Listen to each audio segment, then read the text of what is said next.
বাংলাদেশের এই গোলমেলে পারফরমেন্সে ম্যাচ দেখতে এসেও বিরক্ত বাংলাদেশের সমর্থকরা। তবে এখনও আশা দেখেন একদিন বিশ্ব আসর জয় করবে টাইগাররা। তবে আপাতত নিউ ইয়র্কের মাঠে বাংলাদেশের খেলাটাই তাদের কাছে বড় অর্জন। আর ভারত সমর্থকরা ওয়ার্ম আপ ম্যাচে বাংলাদেশকে হারিয়ে যেন বিশ্ব জয়ের স্বপ্ন বুনতে শুরু করে দিয়েছে। হতাশা আর আনন্দ যেন পাশাপাশি হাঁটে। বাংলাদেশ ভারত প্রস্তুতি ম্যাচ শেষে সেটা আরো একবার প্রমাণিত। হতাশা থেকে রাগ, কষ্ট সবই বের হয়ে আসে ক্রিকেট প্রেমীদের কণ্ঠে। খেলা শুরুর 5 মিনিট পর্যন্ত ভালো ছিল, বাট তারপর থেকে আর ভালো লাগে নাই। কারণ এদের ফিল্ডিং, এদের দেখলে মনে হয় না যে এরা আসলে ক্রিকেট টিমের প্লেয়ার। বাংলাদেশি বলতে আমাদের একটা আবেগ কাজ করে, সো আমরা তো অবশ্যই প্রত্যাশা করি বাংলাদেশ অনেক ভালো কিছু করুক।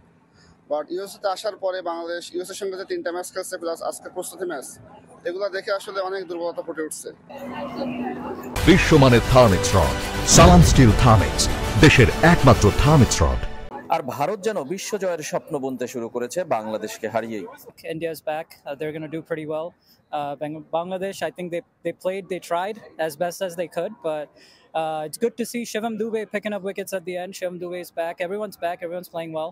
বৈশ্বিক আসরে ভারতের ট্রফি জয়ের আক্ষেপ এবার মিটবে সেই প্রত্যাশায় যুক্তরাষ্ট্রের ভারতীয় অভিবাসীরা। We were missing Virat Kohli, but we still put up a pretty good win. And I think, the future's looking bright. I think great start for the India World Cup team, and I think, future's bright. বাংলাদেশও আশায় বুক বেঁধেছে, হতাশার মাঝেও মনে অফুরান স্বপ্ন। New ইয়র্কের মাঠে বাংলাদেশের খেলাটাই তাদের কাছে অর্জন।